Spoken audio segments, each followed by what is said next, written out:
Last episode of Dandadan, we found one of the golden ball, and it was in Aida's hand this whole time. And since it is in her hand, she now believes that she is a chosen one, and that she is selected to cleanse the world of demons and all that bad mumbo-jumbo. But she is being stalked by a lady in red whom she interacted with 10 years ago, but it seems like she doesn't remember. And a lot of action-y stuff happens, but we are now in the counter-attack stage, so we will just have to see how this episode finishes up. Full lengths are on Patreon, early access in the YouTube membership. Other than that, let us get started. Is that the ghost, the lady in red? I think this is real-life footage, huh? So she's running away from someone, or she became a ghost and she doesn't know what the hell's going on.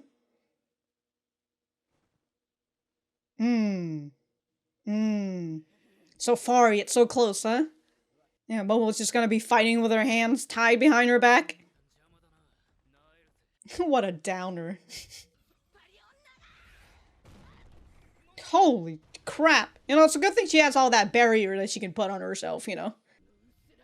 You dim-wit wiener boy. Mix me. You know, you're saying Aida's getting in the way, but like, there's still those two high school girls. Yeah, I'm starting to wonder. Maybe Momo did put some sort of barrier on them, you know? When she threw them, I mean. So it's like an acrobat's playground? That's aight. Holy shit, dude. Oh, on those toes. Flesh and blood. What if she just gets digested in your stomach? I don't think that'll be forever, huh? Mastic. So she got caught in all the strings?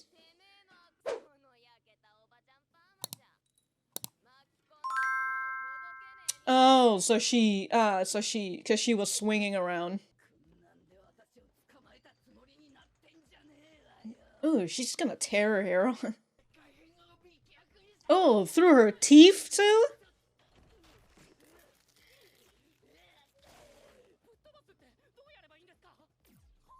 Fucking kick her! Yeah! Yeah! Yeah! Sure! Kick her like a soccer ball! Like that! Kick her like that! Alright, she's ripped her hair out. He headbutted her. Well, you know, that is one way to blow her away. I know, you're just out here fighting with your hands behind your back. Maybe you should figure out how to use your power, you know?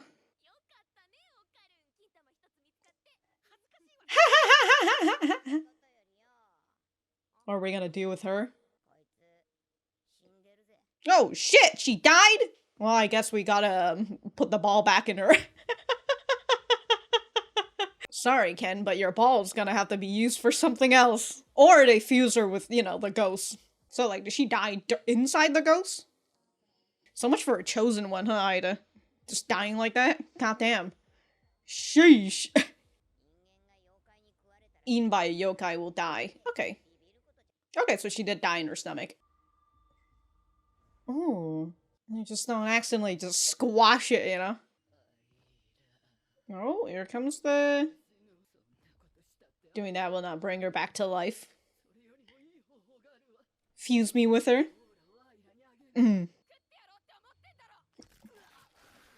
Oh, just ripped out her mouth just to show you. I mean, you can still shove people in there.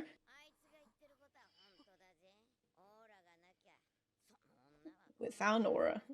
Anyways, I'm calling the ambulance. Connect my aura with her dimming aura. Alright. Oh, it's just like plugging a USB-C cord, huh? Aida's just waking up. Oh no, it's the ghost lady's waking up in a love hotel. Oh, it was a rainy day too.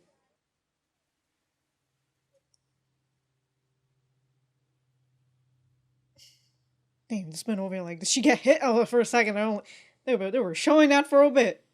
Oh, she sees a little girl dress. Barely anything has happened to Mom already, like, I just want to cry.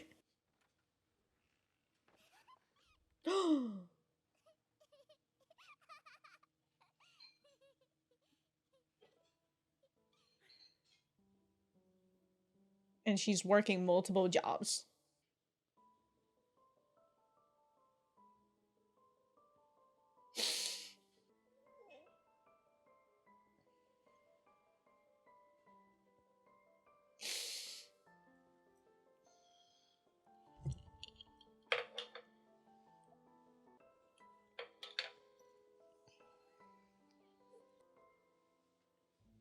And she spent that money for that money that she's been saving up.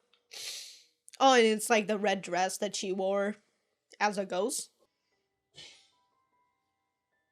I was starting to wonder if this was like an imagination sort of thing.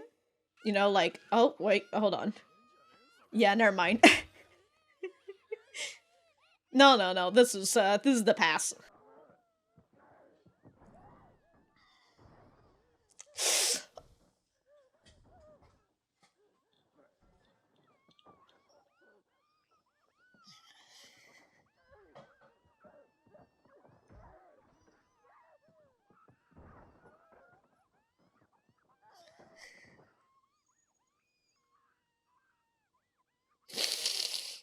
Or suppose we know why she was in this raggedy clothes and she was running outside.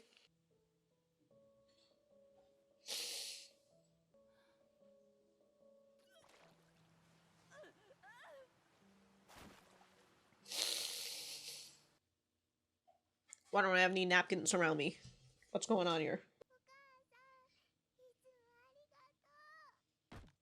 Why you gonna end it like that? Sorry, got the wrong person. Oh.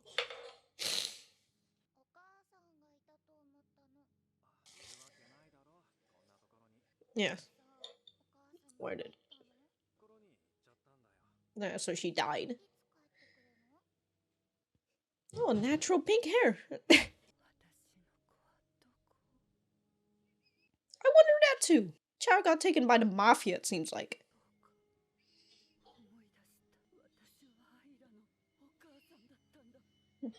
And so she mistaken that identity.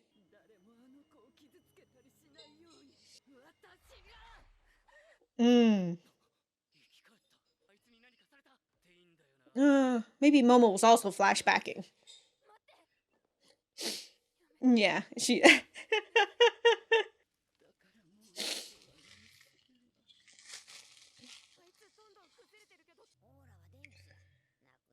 So she has no aura.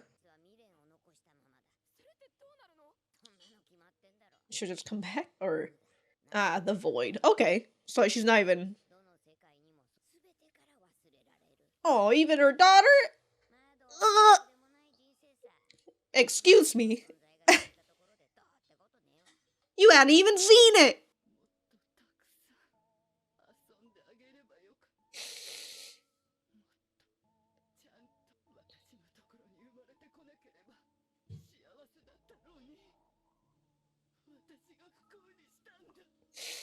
But then she wouldn't have been born at all, because she's your fucking child! Oh. Gonna get a hug.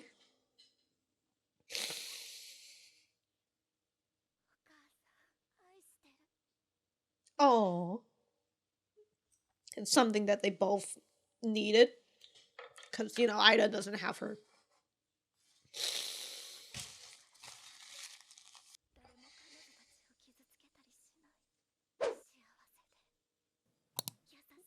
To a kinder world.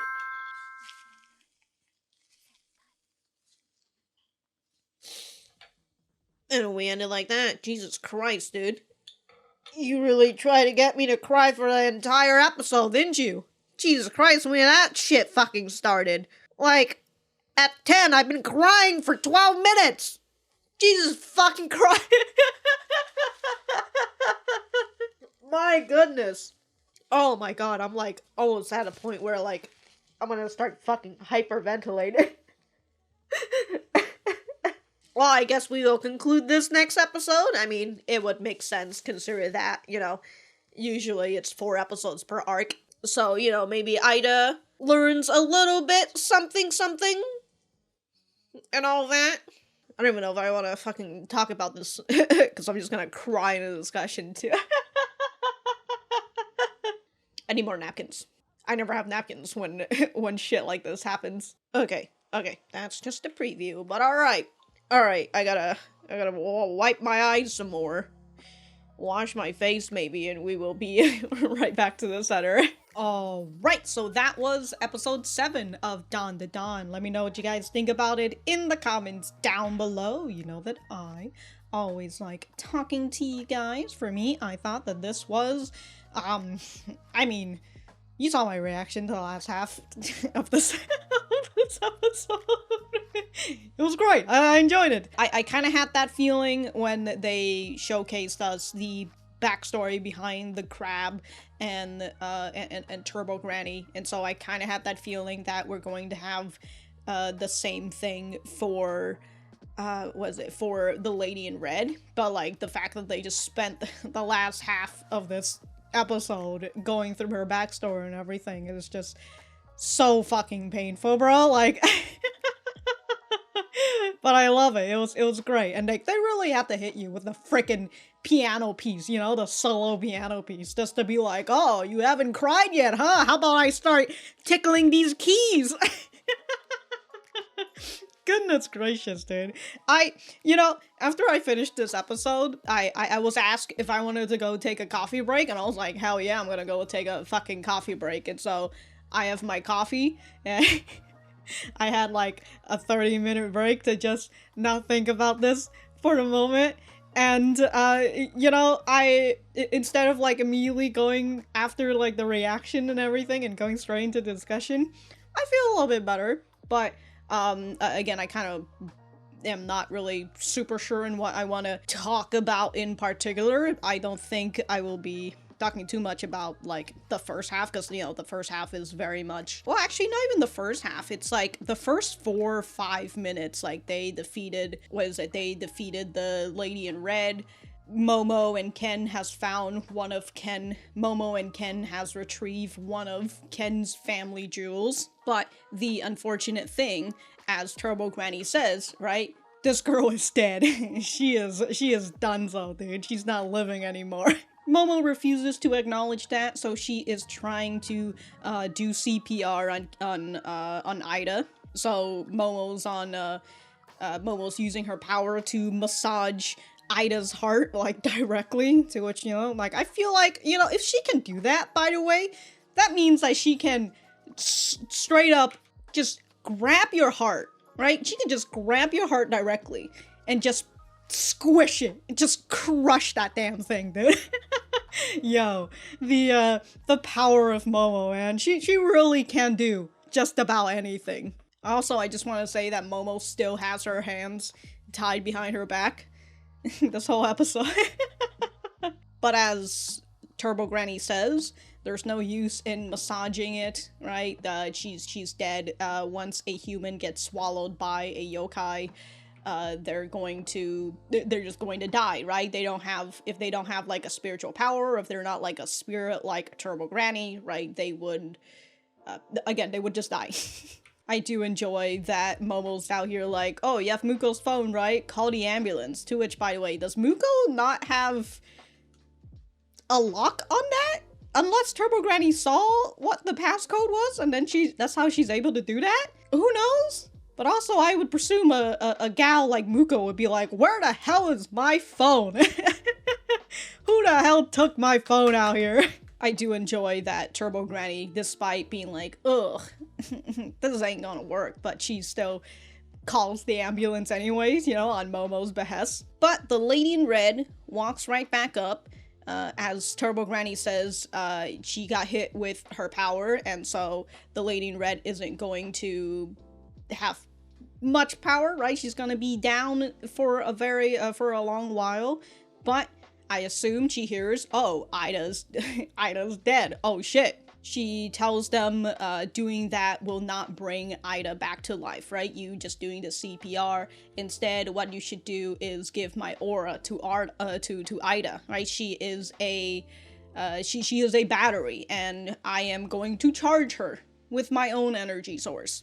Also, I see that like the red dress has lost its color, right? It's like she's like brown now in terms of like her, I don't know, her aura, her energy and all that. So Aida's aura is almost gone. You can augment it with my own. And Momo, not trusting of her, understandably, right? Who's gonna believe what you say? You're just gonna try and eat her again. And she decided, you know what? I'll just rip off my own fucking jaw, you know? Like, Jesus Christ, dude. Like, now I can't eat people anymore. You still got a throat. What are you talking about? But this is her just displaying, like, look, if you don't trust me, here, I'm gonna do this. And if you still don't trust me, you can just crush me with the beam, and we'll just be done with that. And Turbo Granny backs her up, right? What she said is true. Without an aura, the girl will stay that way. Dead. And so, with Momo's psychic power, which can do literally anything at this point, she can connect the Lady in Red's aura with Aida's dimming aura. And since Momo connects it, right, I would presume she has also perceived the memories, or at the very least, the emotions that the Lady in Red is going through. And so we get hit with the second half of this episode. Just thinking about it, I'm just already like getting teary, bro. But with like the money here, that's like 10,000 yen, so it's 30,000 yen for how many hours? For 1 hour? 2 hours?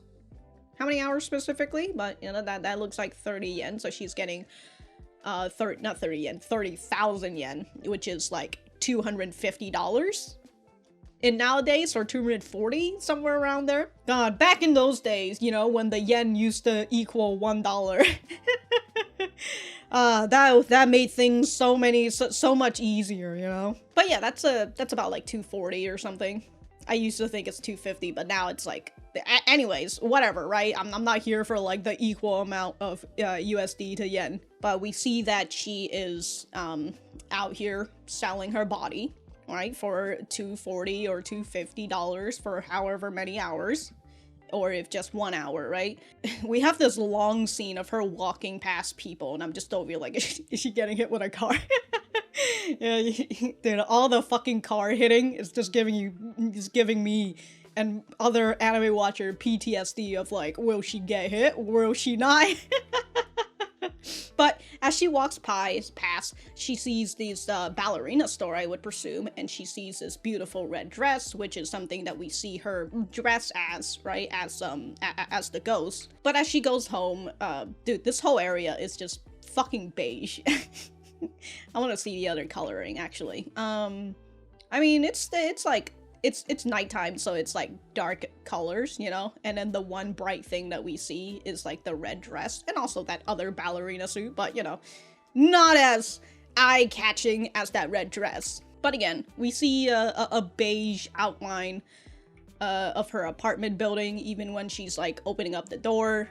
But the moment she opens, we see the light, and immediately we see her daughter, who literally just lights up her life, right? We can I don't even think we see, I mean, we see her expression, and it's just kind of, I would say, not happy, right? Again, and it's just, alright, I'm just repeating this whole part, but, you know, again, it's just a literal, like, she lights up her life.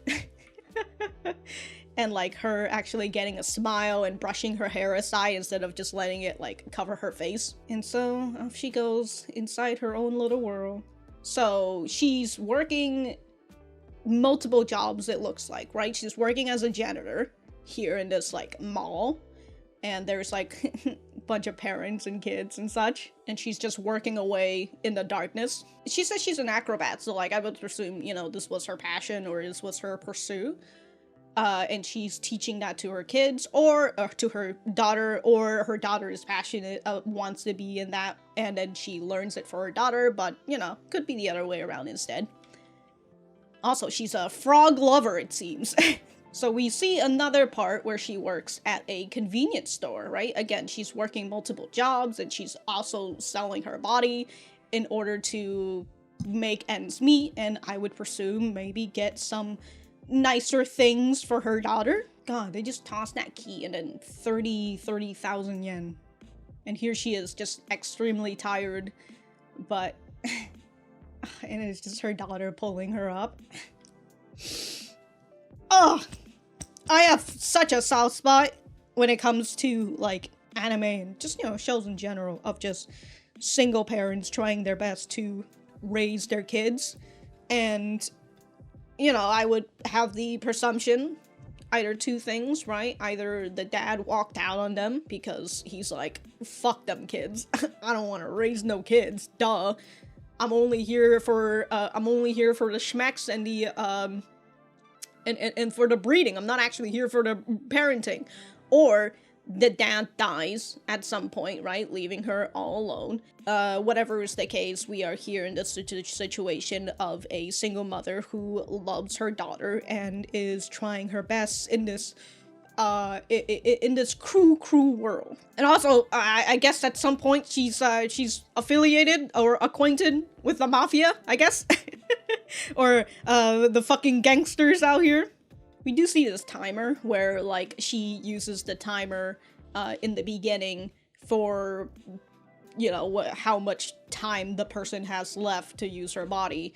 But here she has the timer for, you know, cooking for her kids. I keep saying kids for some reason. She does not have multiple kids. Her daughter. Oh, she has that little frog water bottle. God, this kid loves frogs. And it's just the way that you see that she uses, like, this ballerina shoe that is way too big for her, and it's also, like, very worn, and I would presume these ballerina shoes are her mom's, and her mom can't afford to buy her a new a ballerina shoe that would fit her. In this moment, we see a red circle, which I would presume is her birthday, and she decided to either take out her savings or it's a loan simply because of the envelope, right? She might have decided that she wants to take out a loan in order to pay for her daughter's red dress for her birthday. And that's the cause of the gangsters coming by and it's just like, yo, dog, you didn't, you know, you got a fucking debt and you gotta go pay for it, right? Don't underestimate us, damn it. Like, don't underestimate the debt, the whatever, you know, like, how dare you? So she fights back and he just grabs her by the hair and just fucking tosses her. She gets cut. Jesus Christ. And they show us that fucking gash. Like, that's fucking awful, bro. And so they decide that they're going to take the kid because I would presume that is to pay off her debt, you know, and oh, dude, what the fuck did he do to her? Like, did he get, like, he cut her eyes. Like, what the fuck did he do? Oh, he stepped on her and that cut her eyes? And then blood just goes right over her daughter's face. So yeah, the guy's looking at the money. And so he just goes and he takes the kid. And so we see the scene again that we saw in the beginning, right? Of her rushing in a rainy day, rushing off in the streets. I thought it was like, I thought it looked like a real life footage when they did that in grayscale. But no, this is all drawn and animated. So the car took off, right? She can't catch up to it because, I mean, she's bleeding and everything. And I would presume she died in the streets. And the scene is just kind of her. Oh, dude, you see like the bruises on her eye. But I presume the scene is her kind of just ballerina dancing through her phase of like life to death, or you know, as she is dancing her way through in her ghostliness, and in the end she can't remember it. She can't remember her own memories because she has died however many years ago, perhaps. And so she feels like she lost something dear to her. And so that's when Aira comes over. Aira mistakes this woman for her mom. which, like, you know, we saw a bit of her mom. It's like, she's got pink hair. How you mistaken that, Aira? Come on now. Also, Ida's just like, yeah, this woman looks like my mom. But because Aira said that, right, she, her memory starts to, her memory kind of comes back, but she mistakens Aira for her daughter. But here we get to see a little bit of Ida's memory as well, right? She thought that her mommy was there, but her dad told her there's no way she's around. I told you many times. She's gone to a place very far away. When will she be back? She won't be coming back for a while. Nothing I love more than people, not telling their kids the absolute truth. Not to say, like, you should just straight up tell a kid your mom is dead and she'll never fucking come back ever again. But, like, you know, there are ways to soften the blow but still be able to tell the truth. Instead of just being like, oh, she won't be coming back for a while. Like, a kid would be like, what do you mean a while? Like, that means that she will come back, right? Like, kid logic. Anyways, so he says, she won't be coming back for a while. That's why you have to be stronger, Aira. That's why so that you can do everything on your own, even without mommy. Where is this place? Like, it just takes her up. Like, what is going on there? What is this high-tech funeral area that I don't know about? Okay, Aira will be a girl who she can really be proud of her mom. So we know that Aira loves her mother. Yeah, so yeah, this is where the lady in red starts to wonder, where is my child? Right? She's kind of starting to get her memory back, but she is mistaken, again, Aira for her kid. That's right, I remember now. I was Aira's mommy, and I got to protect her. I will protect her, yeah. So that nobody harms her, like what had happened with her mom, right? Sorry, her daughter. I swore that I would protect you, but what I did was hurt you instead, right? My emotions got the better of me. I can't even control my own emotions. I have turned into a monster, so I will end it all now. You know, again, like, the sad part of all of this is that we don't know what happened to her daughter, and we don't know how long it's been. You know, like, her daughter could be an adult by now, but at the same time, she had gone kidnapped by fucking mobsters, right? By fucking gangsters who will most definitely not bring her to an adoption center where she will get adopted by a loving family. I don't think they're that fucking nice, especially after what they did to her mother. So, like, the sad part of all of this, right, is that her daughter is either living under the death of mobsters or a part of the sex ring, unfortunately. It's, and that's just an unfortunate and cruel part, if she is still alive anyways, you know? If she didn't already fucking die at some point. But in a morbid sense, do you really think, dying would be all that bad? Hey, she keeps falling apart. What's gonna happen to her? I told you, Aura is like a battery. Without it, you perish. And she's leaving regrets behind. She won't be able to rest in peace. What will happen then? That's pretty much a given. The void, nothing will be left of her. So it's like she never existed in any world. The living and the dead, everyone will forget about her. Again, I'm just over here like, even her daughter? Jesus fucking Christ, dude. I'm sure her life was worthless anyway, which is like, Jesus Christ, dude. Like, what a fucking line. And like, that is something that, you know, I feel like a lot of people would say if they lack empathy. Which a lot of people do, unfortunately. And it's like, you don't know a person's worth until you actually walk in their shoes, until you actually know their life story, right? And like, how many people do you see around you that you have never heard their story before? And like, you also have to come to understanding that the life that they've led has made them the person that they are now, right? So a person who a person that you feel like you don't really get along with, when you hear their story, you might end up realizing that maybe you are more alike to one another. That being said, there are some exceptions. There are some exceptions out there, like the Karens of the world. but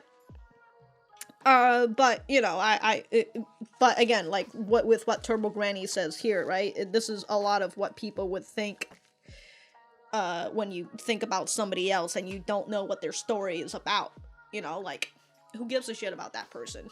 And my counterpoint is, if you can't care enough about other people, right, what will happen when it comes to you and people don't care about you and your life? And like, and when you feel worthless, don't you wish that there would be somebody in your life who thinks that your life does have some worth? Speaking of worthless lives, I know that a lot of people go through that part in their life, and I still feel that way too, but I try, instead of thinking about the bigger picture, I try to think about the world around me instead, and whether I'm actually putting in some worth around the people around me, right? Whether it's my friends, whether it's my family, and I will say, if you don't have any of that, I would, it's very hard for me to say this, but it's because I have gone through that part of my life where I feel like I didn't have anybody around me, and I felt very lonely, and I still feel lonely a lot of the times, but I don't as much anymore, right? And it's kind of come to a point where I've learned to just be vulnerable with myself, and I've learned to open up, but only opening up to people that I feel are very trustworthy. And like, it's taken me a very long time, but I think a lot of it has improved for the most part since I've opened up to my friends who I've known for over 10 years. And I don't have a big friend pool, but the friends that I do know, I've known for a very long time. And being able to open up to them and being able to tell them my story has helped me a lot in being able to connect with them, and just them telling me things that I feel like I'm able to give some worth. I feel like I'm able to change them for the better in some ways, and the same kind of goes vice versa. So I don't know where I'm going with this, but all I'm just saying is that, if you feel worthless in your life, just don't think too much about the big picture, like you changing the fucking world or something, because let me tell you, you're not. But think about the smaller picture, try to figure out the things that you can change around you. And if you feel like you don't have any friends, I would say, that's the kind of the first part. It's trying to open yourself up, not too much. I will say, don't open yourself up like completely wide, but allow things to come in slowly, right? Accept people to come in slowly. Again, don't open up like your entire fucking trauma or anything. Like, I wouldn't fucking recommend that. It took me over 10 fucking years for me to do that shit. But it's better to just, instead of close yourself off, try to think that and assume that everybody is only out there to hurt you. Try to let them in. And sometimes it doesn't work out and you still get hurt anyways. And like, I've had a lot of unfortunate relationships like that. But in the end, I am where I am. And even though I'm not 100% happy, I'm still happier than I used to be. Family, on the other hand, if you feel like your family can change, then like you could give your family a chance. But like, honestly, dude, some people say blood is thicker than water, but I will be here to tell you that sometimes family ain't worth shit, okay? And sometimes it's better for you to cut your family off if your family is making you feel worthless. That's all I'm saying, alright? I don't like people who go and say that, family should stick together or whatever, because like either those people are just completely brainwashed, or they have had a really good family. They don't understand how it feels like to have a shitty or toxic family. So if you ever feel like somebody tells you, you know, you're in a bad situation with your family, not a bad, but like you have a bad family, you know, and hopefully you're not a bad person. You know, hopefully you've recognized the toxicity in your family, and you've got other family members who tell you that family needs to stick together, or you have just other people telling you that family needs to stick together. I'm here to tell you to fuck that shit, dude. If they're toxic and you got the resources to get the fuck out of there, do it. Anyways, what was I talking about? Ah, yes, the show. So, as the lady in red crumbles, right, she starts to think about all of her regrets, right? I wish I could have bought you more lovely clothing. I wish I could have spent more time with you. I wish I could have played more with you a lot more. More properly, more. Just a lot more. And she kind of goes and think, if you weren't born as my child, you would have been much more happier. Much more happier. Much happier. Alright, who wrote this sentence? But, you know, I see this broken home again, as I said in the reaction, right? It's like, well, the thing is that without you, she wouldn't have been born at all, and it still kind of goes back to that whole idea, well, if you weren't born, maybe you wouldn't have to suffer through this. On a more positive note, you know, sometimes you can have the worst childhood in your fucking life, sometimes you can have, and I'm saying this in the perspective of her daughter, you could have an absolute terrible life for like the first 25 years or something, or the next 25 years or something. But the positive note is that, you know, if this world was better, I hope so, but, you know, you would hope that her daughter would remember how much her mother loved her and how much she fought hard for her, and that would help her continue on with her life, you know. And again, this is a very this is like a what if, you know, like I don't know if we'll ever actually see her daughter or not. Maybe we won't, and like the lady in red is crumbling out here, and like maybe with Aira coming on over to give her a hug and everything, right? And to start crying. Also, Jesus Christ, dude, this is like sad and terrifying at the same time. But, you know, with Aira coming on over, hugging her, telling her that she loves her, and calling her mommy, right? And hopefully the lady in red's able to rest in peace, and, you know, we probably won't see her again, maybe, just maybe, who knows? How many times am I gonna have to take off these glasses? But, yeah, I kind of presume we won't see her again, but then there's always that inkling feeling of, like, I don't know, maybe she will live on in Aira, but, you know, as Aira kind of says, after she vanishes, is like, I won't forget about you, right? Your memories will live, your memories will live in me, and, I feel like, you know, this kind of goes back to, like, Frieren, right? Where, even if you're dead, the only true time that you are dead is when nobody remembers you, right? It's when nobody's able to tell your story anymore. And so for Aira to say that she will continue to remember her, right? That part of the lady in red lives within her, and thus she is still continuing to live. Or, was it in Frieren? I still can't remember. But, you know, the dead lives within us, right? They leave parts of them within us. Wait, no, actually, no, I think I might be thinking about Final Fantasy X. Ah, same thing. Please, so that nobody ever hurts them, take them to a more fortunate kind of world. And I believe Aira said that, and she's like, nobody ever hurts them. And I'm like, is that kid dead? Oh my god, going back to my morbid sense, you know, maybe death wasn't a bad thing. Off she goes, the lady in red, you know, hopefully she found her peace and everything. Hopefully she, you know, I just realized with Aira saying, you know, take them to a more fortunate, kinder world. God, really does give me vibes of Demon Slayer. Oh, can't wait for the movie, dude. Can't wait for me to cry for like half of that fucking movie, however long it'll be. If it's like 2 hours or something, I'm gonna cry for a whole hour. Anyways, uh, great, great episode.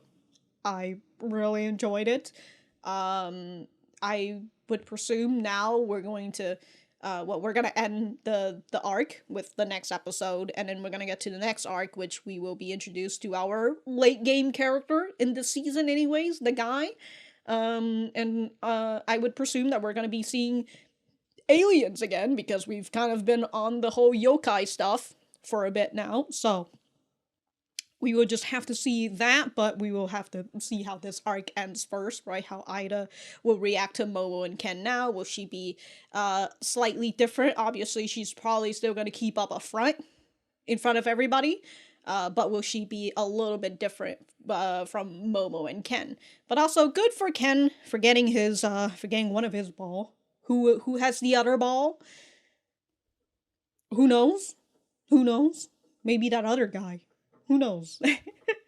But we will just have to see. I probably feel like he probably won't get it anytime soon, because if he does, like, they would have to fulfill the promise of Turbo Granny, you know, unless they get it and then some secret organization comes and just like, oh, give me them balls, you know, like, and then they steal it from them again. But yeah, like, they would have to fulfill that promise that they did to Turbo Granny, and then that means that Ken would lose his power, right? And Turbo Granny would fuck off somewhere. Or maybe Turbo Granny is just like, oh, I'll stick around, why not? You know, like, I don't know. But we will just have to see. And if I have anything else to say, I will write it in the description down below. And that's it. Bye!